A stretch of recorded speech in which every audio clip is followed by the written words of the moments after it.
Subhanallah. Dari mulai saya, tahaddus bin ni'mah. Saya dulu itu masuk Libya NO. Mendapati beliau itu sudah mendakwahkan sunnah. Ya. Saya masih belum mendapatkan hidayah kepada sunnah. Beliau sudah mendakwahkan. Dan dakwahnya beliau sampai hari ini tidak ada perubahan. Tauhid, akidah, manhaj. Memberikan peringatan kepada umat akan bahaya syirik, bid'ah, dan khurafat. Dan sampai hari ini dakwah keduanya adalah mubarakah, diberkahi oleh Allah. Demi Allah ya ikhwan, dulu tidak ada istilah sunnah dikenal oleh masyarakat awam. Ya, tidak ada. Ya, ketika saat saya di Libya, beliau sudah kutu buku, membaca buku, menghabiskan waktu-waktu dan umur remajanya di maktabah, di perpustakaan Libya. Syekh Abdul Hakim Addad. Semoga Allah merahmati beliau, semoga Allah Subhanahu wa ta'ala menjaga beliau. Terus kemudian ada murid-muridnya, dan semua yang mentahdir beliau adalah murid-muridnya. Kurang adab. Wallahi ya ikhwan, murid seperti ini ilmunya tidak berkah.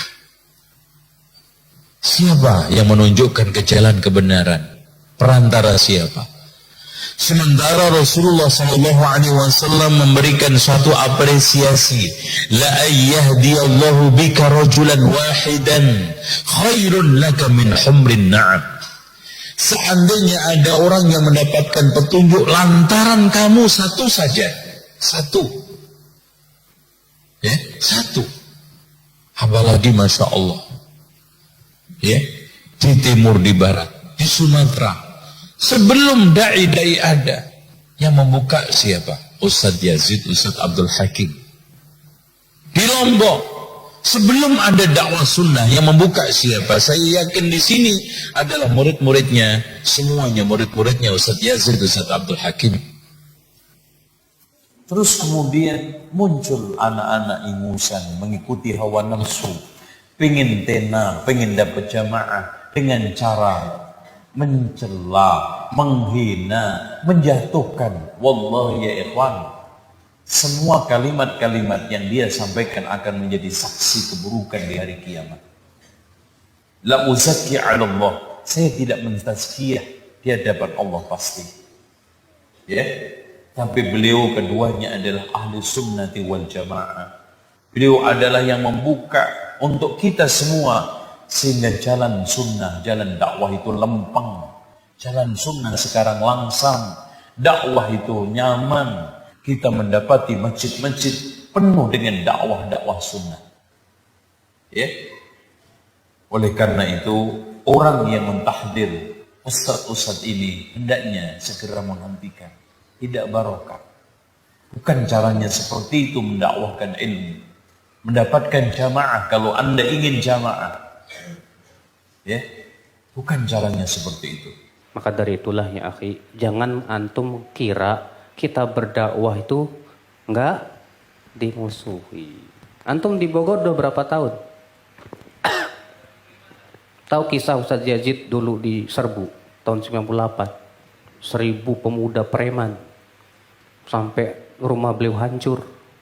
Alhamdulillah beliau diselamatkan di alat belakang oleh para polisi. Iya. Kalau enggak meninggal semuanya satu keluarga. 1000 pemuda, bawa parang, bawa golok, Pak, bayangkan. Subhanallah. Tapi dakwah harus jalan terus, Mas. Tidak akan pernah berhenti insya Allah. Imma sunnah ini tegak, atau kita wafat di atas iman dan Islam. Alhamdulillah. Jalan terus, nggak usah khawatir. Makanya kita itu ketika menghadapi rintangan, langsung kita ingat para nabi dan rasul lebih berat rintangannya. Masa menghadapi rintangan segini saja sudah keok. Wah, nggak bisa. Saya harus bisa menghadapi rintangan-rintangan ini. Begitu dong. Jangan mudah mengeluh. Aduh. Ya kalau sering ngeluh itu namanya nggak sabaran, Pak. Makanya Allah mengatakan fasbir sabron jamila, sabarlah dengan sabar yang indah. Apa kata Imam Mujahid tentang makna sabar yang indah? Artinya sabar yang tidak disertai dengan suka mengeluh. Gak usah ngeluh lah. Yang namanya dakwah pasti, yang namanya rintangan selalu ada. Udah jalan terus, bismillah, tawakkal Allah. Ikuti bimbingan para ulama bagaimana dalam berdakwah. Iya, dengan ilmu dan basirah. Jangan dengan apa? Semangat dan emosi. Salah kalau kita dakwah dengan semangat emosi. Yang ada hancur dakwah kita, Mas. Dakwah kita itu harus dengan ilmu. Dakwah kita itu harus dengan bimbingan para ulama. Ya. Harus. Sebab kalau kita tidak dibimbing oleh para ulama juga hancur, Pak. Karena kita ini masih muda-muda, apalagi banyak pemuda-pemuda sekarang sudah mulai ngaji sunnah. Yang namanya pemuda kan perasaannya lagi wah, ya kan? Semangatnya lagi berkobar-kobar ini. Lah kalau semangat tok berkobar-kobar, bahaya juga. Harus diikat dengan ilmu. Supaya apa? Supaya perjalanan dakwah itu sesuai dengan manhaj para nabi dan rasul. Tidak menyimpang. Hasil bukan tujuan kita. Yang penting dakwah kita sesuai dengan manhaj para nabi dan rasul, tidak itu yang terpenting. Adapun hasil bukan urusan kita, itu urusan siapa? Allah Jalla wa Ala. Maka kadang-kala kita ngelihat ya ustadz-ustadz yang senior ya, hafizahumullah ta'ala, bagaimana mereka berdakwah. Mereka yang seperti Al-Ustadz Yazid bin Abdul Qadir Jawas, syafahullah wa afahu wa radda afiyatahu. Bagaimana beliau berdakwah. Ana pernah ke rumahnya beliau. Ana ngomong sama beliau, Ustadz kayaknya perlu cerita. Cerita apa? Cerita perjuangan. Bagaimana antum menyampaikan agama Allah ini. Sekarang baru terasa.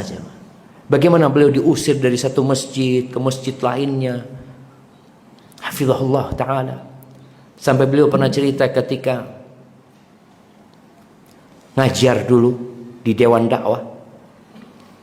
Beliau naik bis dari Bogor ke Jakarta. Naik bis. Beliau cerita, ya gak ada yang nyambut. Turun dari bis, makan siang. Beliau di warung di depan Dewan Dakwah. Makan di situ. Habis itu beli air untuk diminum di meja kajiannya. Sendiri. Beliau habis kajian, sampai beliau cerita kajian tambah rame, tambah banyak hadir. Tapi gak ada yang nawarin mau nganterkan untuk ngantarkan pulang. Sekarang Ustadz, Masya Allah, antum lihat anak jemput pakai mobil Lexus, pakai patwal. Kita dikasih kemudahan sekarang jamaah. Tapi kemudahan ini dibangun di atas perjuangan mereka dulu itu jamaah. Cuma kita kadang nggak sadar gitu tuh jamaah.